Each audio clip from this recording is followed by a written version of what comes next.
Thank you, everyone, for tuning in to our episode today of the Authority Podcast on the B Podcast Network.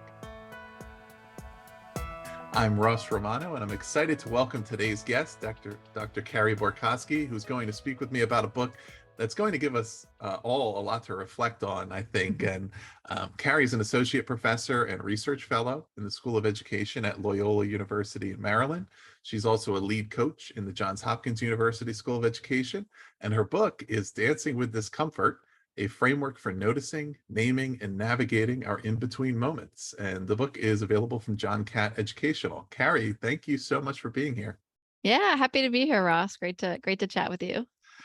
So let's just go right here to start, because I think, this book clearly is, this isn't my assumption. It's not just an idea that occurred to you one day. I think the ideas in here are a culmination of a lot of life experience and professional experience. So I would love for you to tell me, what really inspired you eventually to end up writing this book, and why now, right? Like when you got to a certain point where you said, you know what, now's the time where this book, really needs to be written.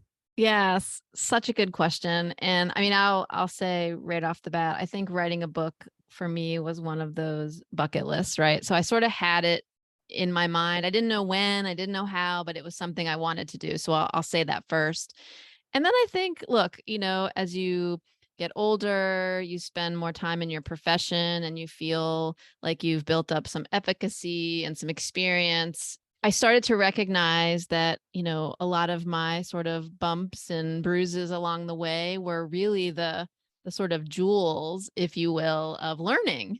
And I was reflecting a lot on that for me personally. And then of course, as an educator, and really this isn't exclusive to educators, anyone who's working with someone as they develop and grow into something, you notice that the moments that are most beneficial are often those moments of what some researchers call productive struggle, right? It's, that discomfort, the nervousness, and our ability. It's not really the sort of what you come with in terms of skills and expertise and all the knowledge. It's really, and I know we've heard this before, it's how you show up and react in a moment. Like, what's your next action? And so I think, the collective, my own personal journey as both a student and just a person growing up, becoming a parent and being an educator now of doctoral students. And we can talk more about the uniqueness of the practitioner doctorate that I was teaching in. It just felt like I had a lot to say, Ross. And I just, I made some connections. We were talking about networking before we hit the recording. And some of it was luck, some of it was timing, and some of it was my own persistence that, led me to start writing the book. Yeah. And I mean, from a reader's perspective, and thinking about where an individual may be in their professional journey or even their personal experiences, is there a time when you say, this is, if you're going through this right now, this is the most important time to pick up this book? Right? And then I know you write a section about how to use the book and kind of guiding the readers on, okay, here's how to make the best use of this. And it really is the type of content that people can read at any time and internalize the ideas and apply them. But also, we all know there's also certain times where it's really critical to say, I don't have any answers right now. I need something. All right, here's what we have for you. Yeah. Yeah. So I think it's so interesting that we're talking now, Ross, because it's been about a year since the book, was released. And so of course, I always come to the table as a learner, and I'm really learning a lot about sort of the role of the book. And so I think a year ago, I would have said to you, the obvious response to that is anytime anyone's experiencing what you would perceive as a transition, right? Whether it's starting school. I mean, it's kind of apropos that we're getting close to the first days of school, right? Going back to school, whether you're the student, the teacher, the professor, if you're changing jobs, if you're in between jobs. I think this book can be supportive, can be scaffolding, can be sort of ideas for creating potentially new habits, so that you can manage these things. I would say, though, a year out, I would probably amend that response to say, I would pick up the book before one of those sort of seminal moments happen, because what I learned, and really what I was hoping to message in the book, is that we need to practice this work.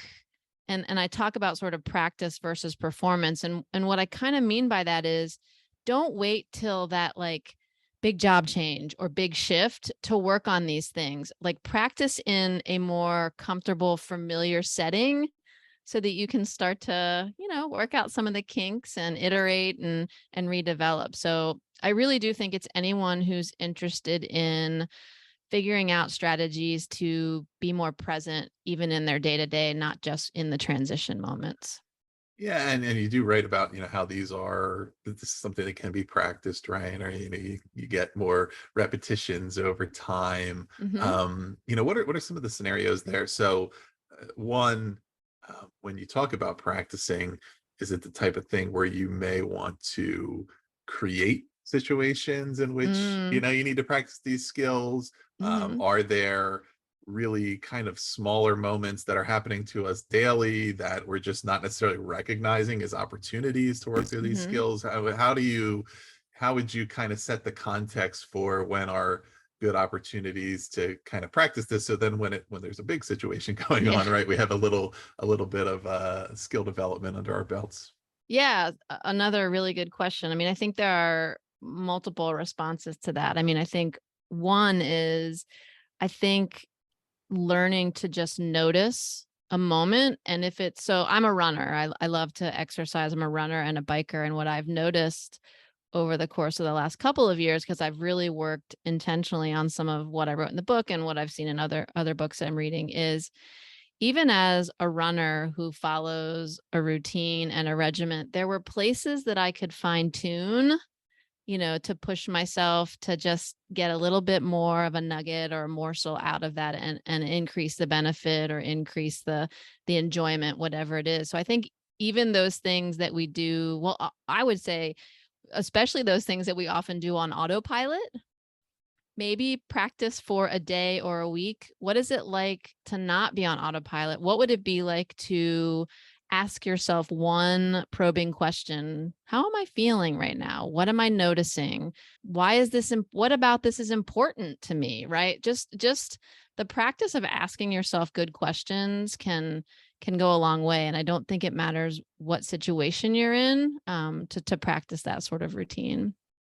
Yeah, so I think, one transition that's probably quite common among a lot of our listeners is that we have folks who either are in or are in the process of pursuing or transitioning into administrator roles in Yeah. their schools.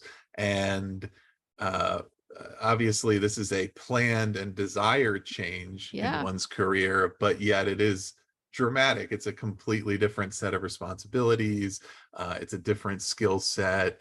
It's something that really is going it's going to there's going to be some discomfort once you get there. Yeah. I'm wondering in a couple of ways. One, for those who are navigating that transition themselves, what are some of the basics for navigating a change of that nature? Okay, this is something I wanted, I Mhm. pursued it, it was part of, however, I'm going to be learning a lot. And then two, once I get there, or maybe I've already been in this role for a while and this is no longer a change for me, but I'm in a role where I am managing a lot of other people. And part of the nature of my job is that I am going to be putting other people into these situations where Mhm. they, right? So, what do Yeah. I need to know about this so that I am equipping them and preparing them and saying, look, here's what's coming. Mhm. I have to ask you to do this. But so let's start first with okay, I'm transitioning myself. I'm going from teacher to administrator. I'm happy. I'm excited. Mhm. I'm also a little nervous. What do I have to do?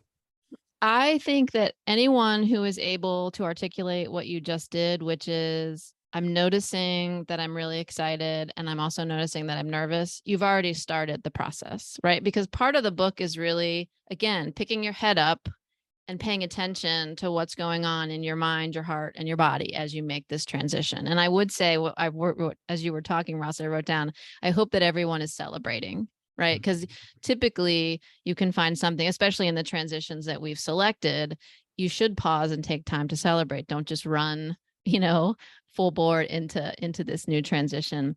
The next thing I would do, and this isn't always linear, but one opportunity that you'd have in these new transitions is to re-examine what's a priority for you. And so in sort of the coaching world and in the business world, we call that your core values or your pillar, right? And so examining what's important, and a really easy thing, Ross, that people can do, and in coaching, we call it peak experience. And what you ask yourself to do, you take 5 minutes and you sit down in a quiet place and you ask yourself, describe a moment or an experience either in this context or that brought you to this context that you just know this is why you're here. And you write for 5 minutes, and then you spend a couple of minutes reflecting on what are you noticing that came out for you, right? And through that process, you can sometimes unearth what's a priority and what's important to you.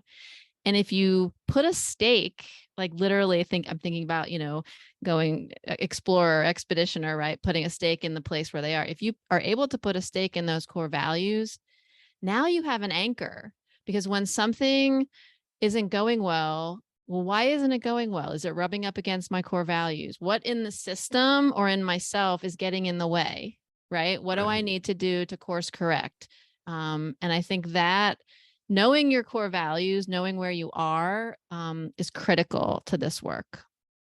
Yeah, no, I certainly agree with that. And it's true in, so many situations as well. It's having that anchor, that reference point. That's something Yep. that we've talked about in some recent episodes, is based on whatever you're working on, whatever your approach is, when in doubt, what do I go back to? Yeah. So Yeah. for some people, it's that question of why, what's the purpose of this work, and is Yep. what we're doing adhering to that, which of course that's going to lead to your core values. Yep. For others it may be different, but it's saying, okay, when I get into that situation where I am in uncharted territory and I don't know the answer, what do I look at to give me the answer? And if you know those values, and you typically adhere to them, the answer will become clear.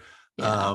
I will say too, Ross, just to add on to that, your listeners might think, well, Carey, that's such a, of course, that's such an obvious answer. And I would say, yeah, it is an obvious answer. And people, especially leaders, don't always take the time that's required to do that self-examination. And I think to your second point about if you're leading people, what can you do to support people? I think one, you can model that we value giving yourself space for that self-reflection and examination. And two, you as a leader can create that space and place for your teachers, whomever is reporting to you, to do some of that work. So yes, it is obvious that that's what we should do, but our system and our sort of mindset doesn't always prioritize the time to do the work. So. Right. Yeah. And ultimately, it might seem, I don't know, easier said than done, or even like sort of a cliched response, but it's true. And it is entirely consistent across all areas of our lives, where we're in a position where we're presented with untold options and we need to make good choices and take the actions that we think will put us in the direction we want to be in. If there were no options, then there would be nothing impressive or requiring skill to navigate them, right? Yeah. If you're, I don't know, if you're a 18-year-old in high school and you're at a party and somebody offers you alcohol, you make a decision based on probably some predetermined beliefs that you have around what's legal, what's illegal, what you believe is, healthy, more, whatever. If nobody ever offers it to you and you didn't have it, then it wouldn't, okay, that's great, but you didn't have to navigate anything. So it's kind of like having those tethers. Some of the situations are less black and white than that, and it's internal action and it's our own self-reflection. And yet that's how we prepare for it. Mm-hmm. And one of the things that I think about is, you write about normalizing the discomfort, Mm-hmm. and I think that, that word, normalize, is kind of, different people take it in different ways. And Mm-hmm. sometimes it's more, and it's intended to be more of a proactive, inclusive, terminology to say, look, these things that typically were considered either unpleasant, undesirable, Mm-hmm. unusual, outside of the mainstream, whatever. Mm-hmm. They're not. They're in the range of normal experience, and we just Mm-hmm. need to understand that. Other people may see it as defeatist, in a sense, to say, Mm. well, I guess we just, what, we can't get rid of this, so we just have to normalize it. But the way I Mm. think about it in this case is, okay, oh, the unanticipated transitions in our lives that are inevitable, they take many shapes and forms, right? One Mm-hmm. of the examples is an unexpected job loss, Mm-hmm. um, but it could also be an unexpected job gain, right? The recruiter Mm-hmm. reaches out to you and offers you a position you never planned for, and it's really great, but it's also Mm-hmm. throwing you off because you weren't planning on it. Or joining an organization, or dealing with a pandemic, right? They Mm-hmm. they, they come in all shapes and forms. The way I kind of think about it is, if there were none of these things, could we possibly live an interesting life if everything that ever happened to us was exactly what we expected and preordained? I mean, would that be a better alternative? I don't know. I Yeah, I think the answer mean, is no. yeah. I mean, I think, well, right now I feel I feel competent enough to manage my discomfort, so I would not want to live a life that's not uncomfortable, right? Because then, I mean, like when there's sort of the opposites, they sort of help illuminate the importance of the other, right? So Mhm. the light and the dark, so as a very simplistic example. I mean, when I say normalize, I think what I'm thinking about too is, and again, the research, you can read lots of research on this, is often the human reaction to something uncomfortable or hard. We think either I'm not doing it right, it's not good, or I'm Mhm. not good enough, right? We use that feeling of discomfort as some kind of outcome measure. And what Mhm. I'm trying to help people understand is that what normalizing means, include it in your expectations. When you take a learning journey, whether it's a new job, being a student, retiring for the first time, there's going to be there's going to be ebbs and flows, peaks and Mhm. valleys, whatever your metaphor is. And I think, and this is true, and I learned this, sometimes the hard way, again, as a runner. One thing I love about trail running is you don't run the requisite distance to make sure you make that distance. You learn to run, to practice, to problem solve. Mhm. Because as a trail runner, even as a marathoner, if you're out there for 4 to 8 hours, something is going to go wrong. It just Right. does. And so I think the normalizing is just include it in your expectations. Like, we have to get away from this sort of, I'm successful if it's perfect, right? And I Mhm. think my wanting this normalization is seeing so many students, especially graduate students, who come into doctoral studies, and what they're reading are these refined, peer-reviewed, drafted final products of a research paper. And they have no sense initially that between the idea and that published paper was a lot of discomfort. It's part of the Right. process. So even the Steve Jobs of the world, the Brene Browns of the world, think of a successful person in your life. They've had bumps and bruises. And I'm Mhm. just saying, for me, normalization is, it's all part of the mess, right? And we need Right. to learn to embrace it. Yeah, and and one of the things you referenced, even in the introduction to the book, is the process of guided discovery Mm-hmm. that is, present in psychological practice, and in that context, going back through things that you've done or been through or navigated in your life, and having a new perspective on it, and saying, oh, actually I did pretty well there, or Mm-hmm. that thing that at the time I wasn't too thrilled about did set me up for this thing that happened later. And Mhm. it relates a lot to something that I've been thinking and talking a lot about, which is all aspects of communication that are happening in schools and school districts, and particularly around um, you know the needs of administrators to better engage their faculty, Mm. because of, well, we have recruitment and retention concerns, and cultural, school culture concerns, and trying to figure out, okay, what's really happening in the profession and what's happening in our schools. And also, to engage our communities, we need to get a better grasp on all the good things we're doing all the time, so that we can communicate that proactively, so that it's not like people only hear about the one bad thing that happens. Yeah. And a lot of it is the same, right? Because even by the nature of me coming to you once a week and saying, oh, like, what did you do this week? Or, what were some good things that happened? And giving you the opportunity to talk about it. In the moment, you probably weren't thinking about all those things as achievements. You were probably thinking about, oh, this test yesterday, my kids didn't do as well as I wanted them to, or I had this behavioral issue or whatever. Mhm. And then just by talking about, well, this, oh, actually, that was pretty good.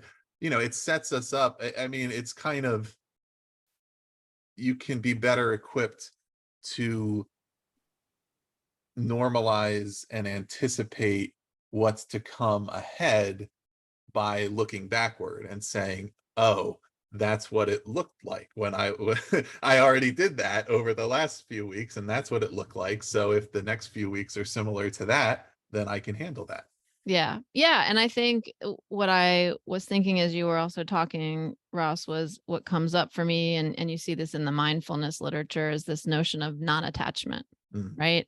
Because what happens, I've seen it personally, and I have kids in school, I see it with our teachers, is, teachers, especially during the pandemic, well, anytime, teachers are doing the best they can and they're doing a great job. And for the most part, and parents come in upset one night, right? And if a teacher hasn't done the work or been given the space to do the work around some of the things we're talking about, I mean, the emotions hijack the moment, mhm, right? I mean, they really do. You aren't neurologically, I'm not a neuroscience, but from scientist, but I understand that you are not neurologically able to sort of manage that right in that moment in terms of your cognition, because your emotions have hijacked that moment, mhm. right?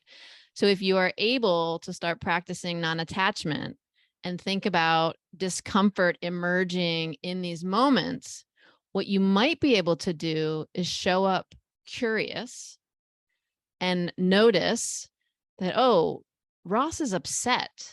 Like, right? It's no longer Mhm. about me as the teacher of your son or daughter. It's something's going on with Ross and I need to pay particular attention. And now I'm going to ask him another question. Makes it a very different situation if you can. It's hard. Like, don't get me wrong. This takes lots and lots of practice, but normalizing that discomfort really can give our teachers, our administrators, our parents agency, Mhm. right, to show up and be present and ask better questions instead of being led by our emotions or whatever sort of is in that moment, right? Right.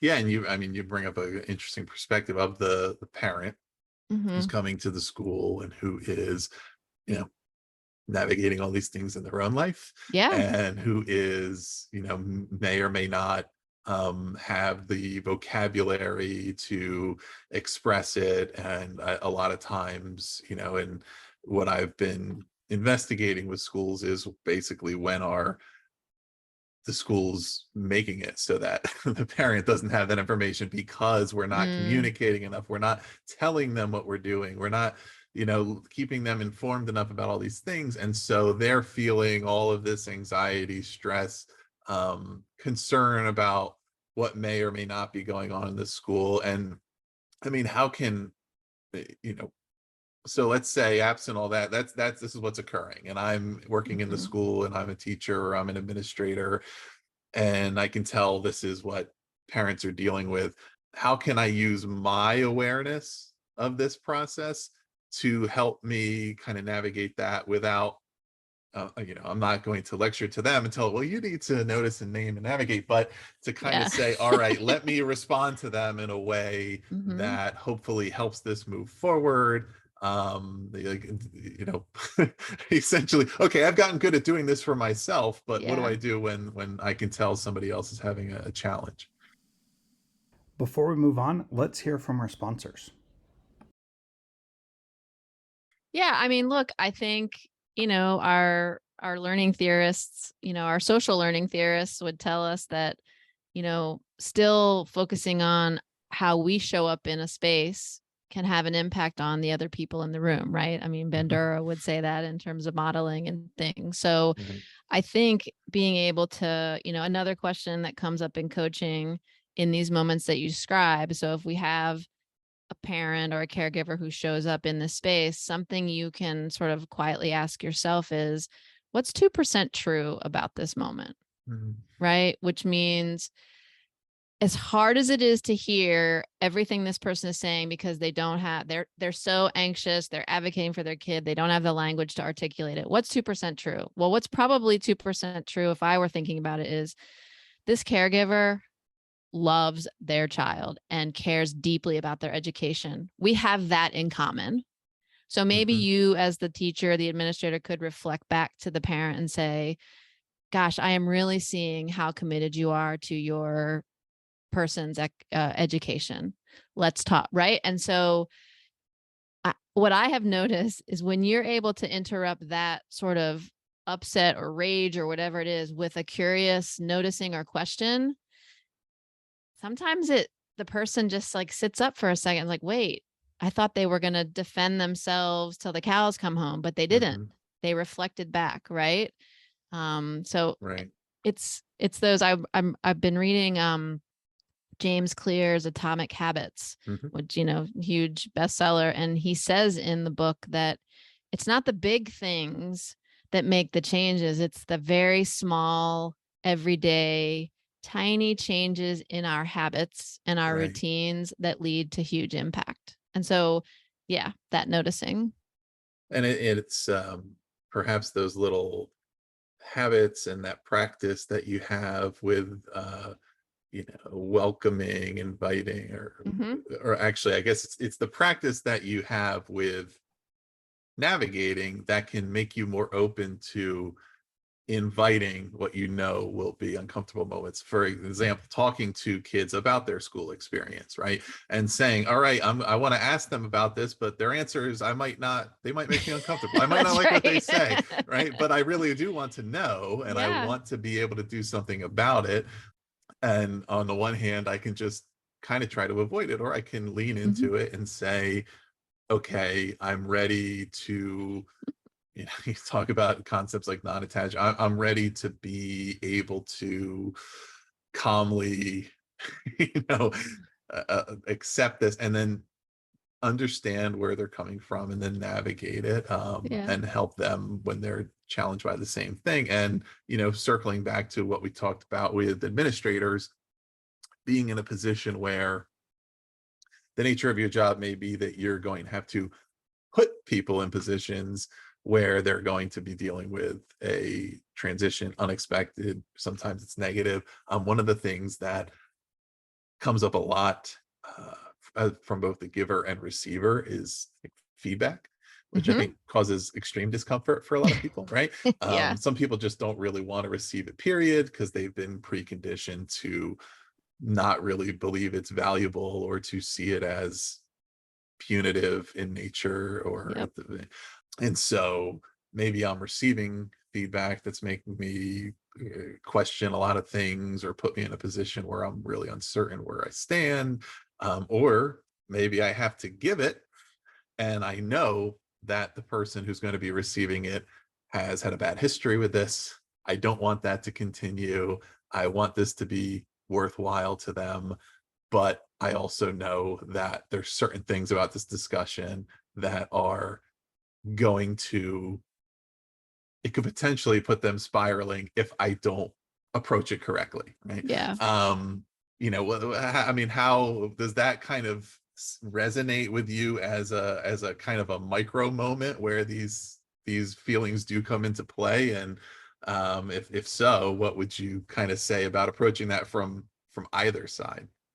Yeah. I mean, there's so much packed in there. So the first thing I picked up on was this idea of the question comes up, should I just avoid this or can I avoid this? And I'm going to tell you quite plainly that you can't avoid it. Like, even if you can avoid it at noon today, it's going to come up in some other form later down the road. So I just wish people would give up on that one, because these things are going to come up somewhere. So that's the first thing. The second thing I would notice from your question is, you said, how do I show up calmly? I just want to be clear that for me, the goal is not necessarily to show up calmly, because again, to me, that goes back to smoothing over. Okay. To me, the goal is to show up in a way that, again, going back to that non-attachment, you could say to someone, oh my gosh, like, I'm hearing you say that, and it's making me feel so upset because I'm so committed to the education of your student, right? You can be honest with boundaries about how you're feeling. Perhaps you just don't, open up the floodgates, right? We have to include boundaries. So I want to say that, about the sort of emotion thing. Feedback, you're right. I mean, we have a wonderful superintendent in our district. I had a meeting with him the other day, and what he said about feedback is he is trying to instantiate a practice of feedback all the time, so that it's not just in those moments where someone's doing poorly, right? So that people don't see it as punitive. And so I think while you're working on those sorts of things, the reality is you also have to put out the regular fires of every day, right? This isn't going to change overnight. So I think to answer your question, like, how do you manage that situation where you have to give someone feedback who perhaps isn't, going to take it well? I think this is where in the book I talk about sort of setting the stage and sort of the pre-work that you can do.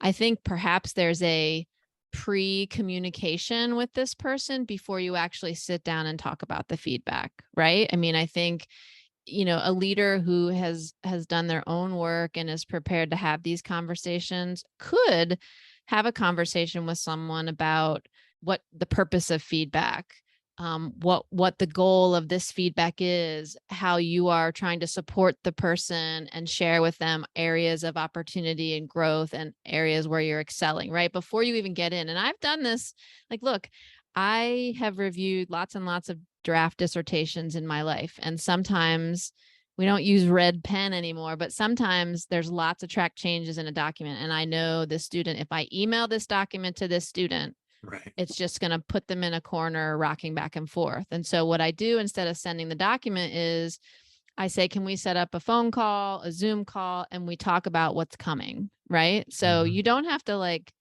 land it, the feedback right away. You could do some pre-work. And gosh, I have to tell you, Ross, if I had a boss who came to me and wanted to have that kind of conversation, wow, that's pretty powerful, I think. Yeah, well, yeah, I mean, there's those significant things we can do to really authentically show our investment in the situation, and saying this isn't going to make it easy to receive feedback that's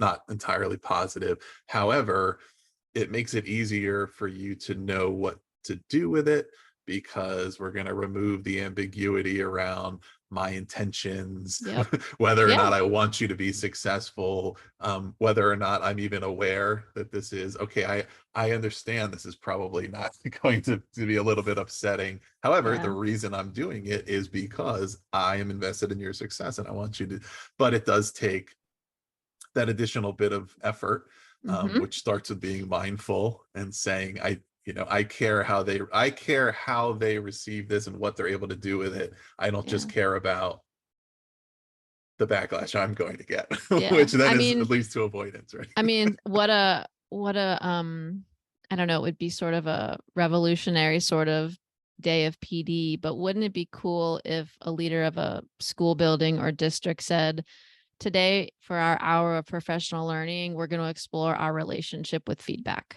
I'm not going to give you any feedback, but we're going to go through some exercises and activities to explore what feedback means, different ways we give and receive feedback, and explore our relationship. And when I say our relationship, we all have sort of gut reactions Mhm. to feedback. We all have emotions that we conjure up. I bet we all have a story. I know I do, of when I got horrible feedback and how I reacted horribly.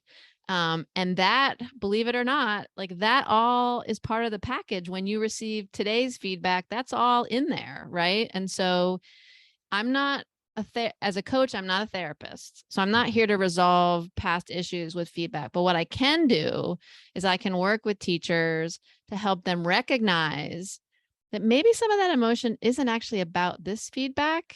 It's about other things that you've Right. experienced from other bosses or supervisors or parents about feedback. So, Right.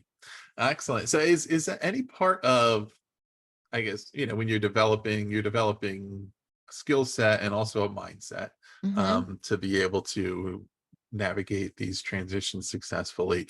Does any part of it relate to our individual healthy, I think, conception of our relative sphere of influence, I guess I would say. For example, one of the major transitions you reference as an example is a pandemic, right? Okay, Mhm. well, none of us can control whether or not there's a pandemic. Right? Yeah. It's happening, we're living in it, and so we go down a level and a level till we figure out, okay, what are the things that we can influence or control? Why am I feeling a certain way about how things are happening there? Mhm. What is going on? And then what might I want to do about it? Yeah, I just kind of am thinking, like, because so much of it is obviously, a lot of us, if we're suffering from um, you know anxiety that leads to essentially paralysis of taking action, is we're hung up on things that we can't do anything about. Mhm. And if we're kind of perseverating on that, that's never going to change, or it Mhm. might change, but it won't change due to anything that we did. But then if we go down a couple more levels, it's like, okay, well, here's what I can do, and here's okay. And I mean, I don't know if that's a context that you ever typically present this in, or that Mhm. people are thinking through as they're figuring out, okay, how do I basically get myself in the right mindset Mm. to approach this, because if I'm kind of focused on the wrong things, it's just really hard to get there. Yeah, it is. And I think not only are we focused on the wrong things, but especially with your example of a pandemic, this is a place as a world we had never been before. Mm, Because in other situations, at least, we had sort of, examples of what the outcome was, right? For in this one, we didn't know. And so I guess if I were giving, a talk or sharing this with a group of individuals, I would say that it's really important to think about being curious and adopting a learning mindset in the moment, right? Just staying curious. And with that, I mean, seeing every opportunity as an opportunity to learn that perhaps you're not going to know. There is going to be uncertainty. And this is where that discomfort comes back, right? Because mhm, like uncertainty also creates discomfort. Um, and so I would say being able to explore that. The other thing I would say, and we started our conversation off with this, Ross, is go back to your core values, right? Go back to your priorities and what's important. And maybe during the pandemic, if you did that sort of peak experience or one of the many hundred ways you can mine for core values, maybe you're noticing that your core values have shifted a little bit. And that's okay. You add, you subtract, they change over time. If you go back to your core values, then you can start asking your questions like, if before the pandemic you used to meet your friends at a coffee shop every Monday and you're just desperate for that, ask yourself, what was it about that experience that was important? mhm, Was it being physically in that coffee shop? Probably not. It was conversation, connection, being in the know about your friends, building relationships. So once you know that, then you can start to say, what are the ways that I could find that in other things that I do? Right. So by doing that sort of work, Ross, it helps you to focus away from the problem that you cannot solve mhm, to a challenge that perhaps you can solve, you can address. And the cool thing is if you show up curious, you may solve it in ways you never imagined were possible. They weren't even on your short list. I mean, who knew that Zoom was going to be, everywhere, right? In 2 years, or who knew that remote work was going to be something that just became, of course you can work remotely, right? So those are simple examples, but it really allows you to sort of be creative about what those possibilities might be to reach what's important, the priorities that you have in those experiences. Right. Yeah, absolutely. And so, as a reminder to our listeners, the book is called Dancing with Discomfort, a framework for noticing, naming, and navigating our in-between moments. And I want to give you that reminder because we have, we have those 3 phases, right? Notice, name, navigate. I'm wondering, is there a particular point in there where you've observed the most common obstacle as somebody is working through there? Is it at the beginning? Some people would think, okay, well, obviously the 3rd step is the hardest, but not necessarily. But I'm wondering, okay, if I'm newly approaching this and I'm thinking about how I'm going to go about it, where might I expect that this part might be extra difficult? Yeah, that's a great question. I think the easy answer, Ross, is it's going to be different for different people, right? Because different people have tolerances for uncertainty and things. So that's the first thing I will say. I would suggest that the navigate part feels the least difficult to people because it's like doing. It's like it feels tangible. We know what navigate is. There's some places in the book that are very clear about strategies. And if you're a teacher, that's like thinking about pedagogy and strategy and connection, right? Like that feels familiar.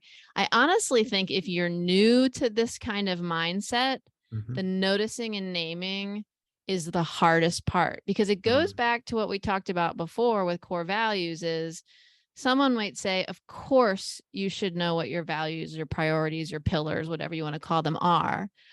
But following the of course is, I don't really know how to do that work. Right. And so I spend a lot of time with new coaching clients, just easing them into noticing. I know that sounds so silly, but just that, instantiating or routinizing the habit of noticing takes practice. And it's again, it's that cumulative work of doing it. I never ask a client if we settle on some accountability in the session. I never ask a client to try something for a week or a month. I say, let's try it for a day. Let's try it for the afternoon. And then check in with yourself, see what worked, what didn't, and then tweak it. Right. You have to set small, manageable goals for yourself. Yeah, absolutely. And I think, one of the things that I don't know, is it possible to maybe set checkpoints for yourself to say, I mean, if I think about it in my own recent life here, it was about 7 months ago that I decided to leave a full-time position and start my own company. And what I did at the time was say, all right, 6 months out is my checkpoint. There's some things I have enough information to say that I believe I know how things will go to a certain extent. There's a lot of other things I have no idea of. And basically, at 6 months, I will look back and reflect and say what's working, what's not, what's good, and then it would make the next phase that much easier. And it's not about winning or losing. So much of what we do is evaluated in those terms. And ultimately, I think of a lot of the relationship between this framework and the mindset for this framework and Carol Dweck's work on growth mindset and how we really do have to work through some challenges to have a better understanding of our strengths and to be able to dispense with the imposter syndrome and understand that I actually do know how to do these things because I did the hard work and I navigated it and I thought about it and I reflected on it. So if we're never challenged on that, that's when we say, oh, maybe I don't know as much as I thought I did because everything kind of came easily. So I don't know if for certain folks who are saying, okay, I'm willingly going into something that's going to be challenging. I don't know how it's going to go. Set, set a point a little ways down the road, and say, I'm not going to stress about how I did until I get there. Yeah. Yeah. I think having waypoints or markers or checkpoints are all important. And I think depending on, again, what your priorities are and what your needs are, that will sort of, form some of those checkpoints. I would say at a more granular level, I would encourage individuals or groups who want to take on some of this work to think very simply, right? Like you can have big goals, whether it's financial or going up the corporate ladder, whatever is, of course you should have those sorts of goals. But it's not a but, it's an and, yes. And I think that perhaps other considerations would be, for example, what's the sort of aspirational identity that you're trying to integrate into your current identity? So for example, if I want to be a writer, right? Like I wanted to write a book. I told you at the beginning, it was a bucket list. So I had to start thinking about, well, what is it? What is an identity of a writer? What are the habits of a writer? Well, writers probably write a little bit every day.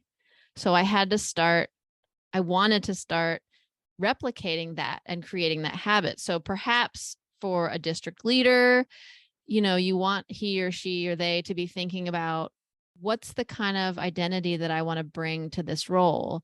And then what are the associated habits? And if you start to do that, then you can start to say, just like you would for running or learning an instrument or whatever it is, I'm going to do this a little bit every day.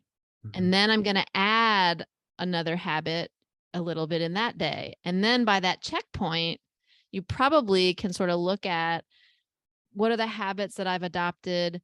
Why haven't I been able to adopt that one habit I thought was important? What's getting in my way, right? So then it leads to other questions and curiosities about how maybe I decided that wasn't a habit in that identity, or maybe I decided that it wasn't important to what I'm trying to achieve, or gosh, maybe it is important and I need to adjust this way, right? So I think you can have large the sort of traditional checkpoint goals, and I think you could have the little steps that you're going to take on a day-to-day basis. Yeah. And then as we kind of wrap up here, and I would also, illustrate that I think that the eventual outcome, one, there's no, it's all subjective, but it's also whether you won, lost, whatever, is not necessarily correlated to how you have been able to navigate these. I would say, I mean, maybe, I don't know how you feel about my theory, but I would think that after their first bout, even though Rocky lost, that I don't think he was suffering from imposter syndrome, but Apollo probably was, because it was a little easy for him up to that point, and he didn't expect it to go that way. But Rocky had already leaned into an uncomfortable situation. I don't know. What do you think about that? Yeah, no, I think I agree. I'm a big Rocky fan too, by the way. I mean, I think your point is well taken also. And I would add that sometimes those long-term goals can actually get in our way too, right? Because like if you're so hyper focused on this one thing and then it doesn't work out, well, then you're completely blocked and can't even move forward. So by focusing on the sort of next match, the next boxing match versus being the champion of the world, who knows what's possible? Maybe being champion of the world doesn't end up being the outcome, but it's something, again, that you hadn't even imagined was possible, right? And so that's the point is, and again, part of the mindset of this work is being present, right? Being present in the moment, not 5 years from now or 3 years from now, but like taking as much from this moment as you can, and let's see what happens. What's possible. Yeah. Excellent. Well, Carey, thanks for being with us. Where can our listeners learn more about you, your work, your podcast? Yeah, so I have a website. It's tellmethis.com. There you can find information about my work as a coach and the podcast. There's a link to the podcast. And the podcast is called Tell Me This, and it's on all the regular, Spotify, Apple and stuff. So yeah. Excellent. Well, we thank Dr. Carey Borkoski for being here on the Authority Podcast, and we're going to put the information in the show notes about her book, Dancing with Discomfort, where to find it. You can get it from John Catt Educational. You can get it through other channels where books are sold, and her website and her other work as well. And make sure you subscribe to the Authority if you want more in-depth author interviews such as these, including interviews that Jethro will conduct and other folks across our network. And visit our website, thepodcast.network, to learn more about all of our shows. Cool. Thank you, Ross. It's been a pleasure.